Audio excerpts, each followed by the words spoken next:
My fellow Jamaicans, Hurricane Melissa is now a Category 4 hurricane. Approximately 100 miles south of Kingston, heading westward at 5 miles per hour, it is projected to turn northward. We are already experiencing rain and overcast conditions. Based on current assessments, all of Jamaica will likely be affected by hurricane conditions, meaning heavy rains and winds above 100 miles per hour. It is also likely that hurricane conditions could linger over Jamaica due to the slow-moving nature of this system. Given the extended days of rains leading up to landfall and the expected inundation from the actual passage, we can expect general flash floodings across the island. However, low-lying areas, coastal areas, river courses, gullies, and other waterways will overflow either from excess rain or storm surges. Extended rainfall and heavy rainflows will also trigger landslides in hilly areas. Buildings and activities in or along those waterways or hillsides will be at high risk of damage, complete displacement, and loss of life.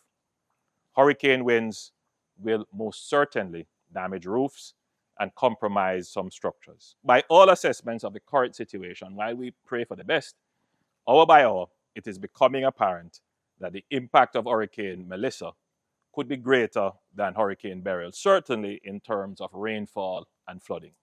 We can lessen damage and speed up recovery by taking preparatory and precautionary measures before the impact of the hurricane. It is expected that Hurricane Melissa will make landfall on Tuesday. I take this opportunity to reinforce the appeal to residents of low-lying areas, historically flood-prone areas, gully banks, riverbanks, hillsides, and other vulnerable areas to take precautions to protect your property where possible, prepare your evacuation plan, and comply with the evacuation orders given. Avoid unnecessary risks such as playing in floodwaters and waterways, climbing trees and roofs during the hurricane. Shelter in place, stay inside during the hurricane. We have issued an order under the Disaster Risk Management Act declaring the entire island of Jamaica a threatened area. This provides us with the legal framework to take all necessary measures to safeguard lives and property during the hurricane. All our national agencies, ODPEM, the JDF, the JCF, the NWA, and our first responders are on high alert. Shelters have been prepared, supplies pre-positioned, and emergency teams are standing by across the island.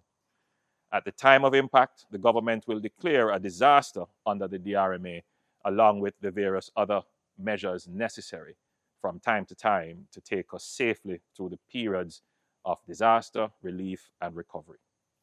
Today, I signed a compulsory evacuation order for several communities along the South Coast, which will empower ODPEM to act as necessary to have persons evacuated from high-risk areas to save lives.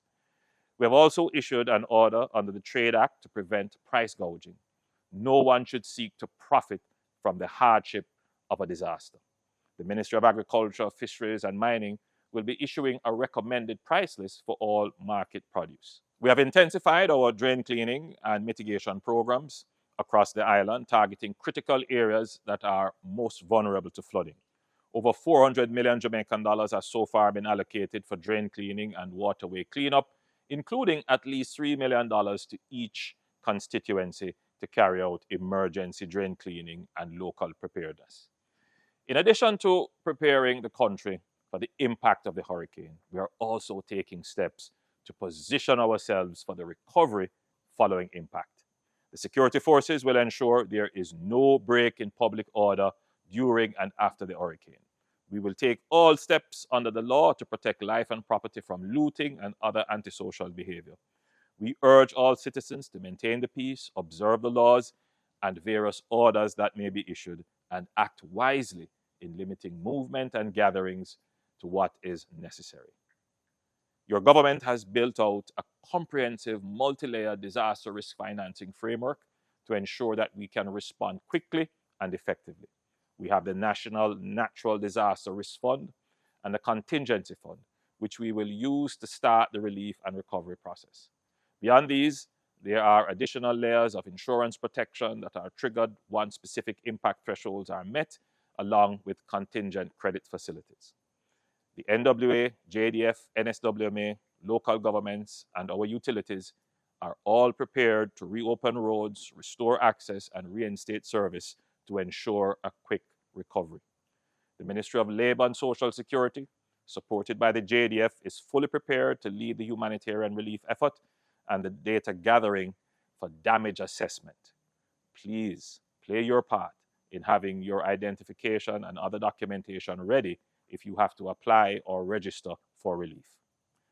The Ministry of Agriculture is ready to offer support to our farmers and fishers to ensure that they are back out in the field as soon as possible.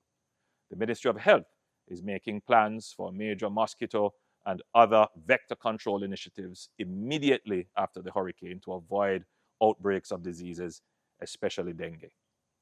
I want to take this moment to recognize our frontline workers, our healthcare professionals, police officers, soldiers, firefighters, utility crews, and all essential personnel who will be out there risking their lives to protect ours and to serve us. With proper preparation, discipline, and care for one another, we will come through this safely, as we have done so many times before. And let us remember, it is in times like these that Jamaica's true character shines through.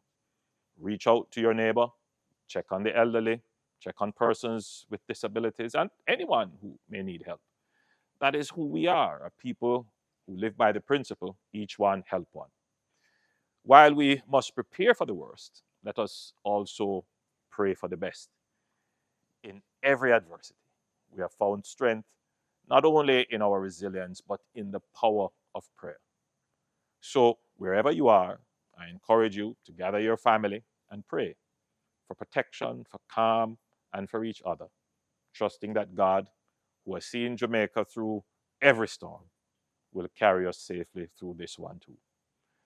My Jamaican family, we will weather this storm, and when the sky is clear, we will come together to restore and build stronger, prouder, and more resilient than before. Keep safe, everyone. May God bless you, protect your families, and keep safe our beloved Jamaica land we love.